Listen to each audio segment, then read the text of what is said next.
Hello friends, जय जगन्नाथ।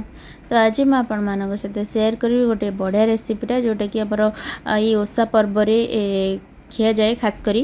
तो आमर आगु षठी ओषा थिला, तो षठी ओषा पाइंका मुझे चाउल को भाजिकी नहीं जाइए। यहाँ अरुआ चाउल, तो अरुआ चाउल को ये भाजिकी नहीं जाइए। ये लिया छड़ा होमर लिया आसी जाइए किणा होगी से तो आम लिया को भाजिकी खाऊ, माने धान को बाली हाँड़ी भाजिकी लिया करके खाऊ।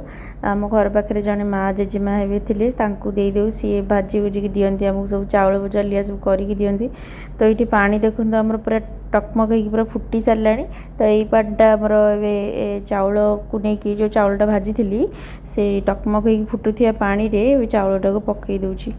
तो चाउलटा को पकई देची कहीं चाउलटा टी भिजा समय लगे बतुरियापाईका तो पकई घोड़े देती। देखो ये होगला के अध घंटा खंडे मासी देखला बेलू यहाँ पूरा फुलिकी पूरा ऊपर को पलि आसला। चाउलटा देखो बिल्कुल भी देखा जाता पूरा तलू थी चाउलटा, ये देखो पूरा ऊपर को पलि आसी। हाथ में भी एमती मैश कले भी चाउलटा पूरा मेल्ट हो जाऊँगी, पूरा माने चाउलर दाना ही किसी रोनी। हांडी रे जो चाउलटा भजा होती से गरम पानी करने दरकार नहीं, से खाली सादा पानी मिसई देले सेटा बहुत बढ़िया से फुली जाए। तो यहाँ जेहेतु आम कड़ई रे भाजी से अधिक समय लगे बतुरिया। तो गरम पानी में बतुरी तथापि ये टाण थी भल से चकटिया पड़ा। तो ये देखो चाउलटा फास्ट भल से चकटा हो पानी रू धोईकी से चाउलटा को छणा होगला। तो सबू जाक पानी निगड़ा हो सारापर चाउलटा ये भल से चकटा होपर्यंत चाउल भल से चकटा न हो चकटार मजा ही आसबनी, टेस्टी लगनी। तो से चाउल मामा कहले पाइबनी, तो मुझे आहरी चाउल छाणी पकाउली। तापर से लुण पकईदेली, लुण पकई सारी पुणी चकटा है, नड़िया भी पड़गला। सबू जिते थर पड़ता से थर चकटा होता है। तो कदली भी पड़गला, सब कदली पड़ सारा पर पुणी चकड़ा है। तो ये देखो चकड़ा सेपट मामा चकड़ुले, मु लियाटा को टे दही पकईकी लियाटा को चकड़ली। तो लियाटा भी पूरा भल से चकड़ी हो सारापर चाउल और लिया को मिसा हे। जेहेतु आमर टे अधिक क्वांटिटी हो नणंद घर को भी दिहब, आमर भी समस्ते खाइबे। तो से अधिक क्वांटिटी हो तो गोटे बड़ डेक्ची चकड़ी लिया, मामा सेपटे गोटे बड़ स्टील कंचरे चकड़ुले, तसला कंच जहाँ भी कहीपर से चकड़ुले। तो सहीटा भल से चकड़ी हो सारापर मुझे लियाटा को भी चकड़ देती। जो लियाटा देखो पूरा तलू पलि पूरा माने बतुरिकी पूरा तुला भाया हो जाए। पूरा खाया को बढ़िया लगे, खाली छेनार टी कमी हो जाए, छेना मिललानी एक्चुअली।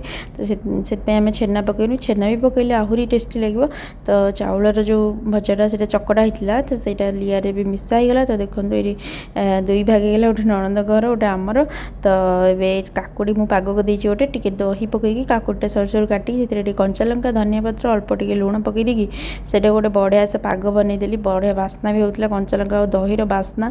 तो से चकड़ सारापर मुझे गली प्लेट्रे टिके लिया चाउल चकड़ा ता सांग को काकुड़ी काकुड़ी पागटा। तो चाहते भी टेस्ट करवा केमती एक्चुअली बहुत ही बढ़िया टेस्ट लगुला। मत तो बहुत भल लगे ये जिनसटा, कहीं वर्ष को थे आमर कराए केवल ये ओषा पर्व कराए। षठी ओषा तो मस्ट हम आउ ओषा हो कि न हो। आम जिते छोट थी मुझे घर आम समस्ते मिसिक रोलु से आम जो ओषा पर्व हम ये चकटाटा खाइबू, जमी खुदरुकुणी हो, जागर हो कि जन्माष्टमी हो, जहाँ भी हो पूजा सरलापर ये चाउल भजा लिया चकटा खाई आम व्रत भांगु था सब। आपण मान घर षठी ओषा कौन सब खाई से सब मत निश्चय कमेंट कर जनइबे। सो फ्रेंड्स, आज वीडियो को तो आम ये रखा। तो आपण मैंने ये रेसिपीटा घरे ट्राए करूँ, जमी देखिए बहुत ही टेस्टी लगे। आज वीडियो को तो आम ये रखा। जो मैंने भी आम पेज को फॉलो करना फॉलो निश्चय करदे। यूट्यूब देखते लाइक शेयर और सब्सक्राइब निश्चय करेंगे। तो आज रोचे समस्ते भलरे था। जय जगन्नाथ, बाय बाय।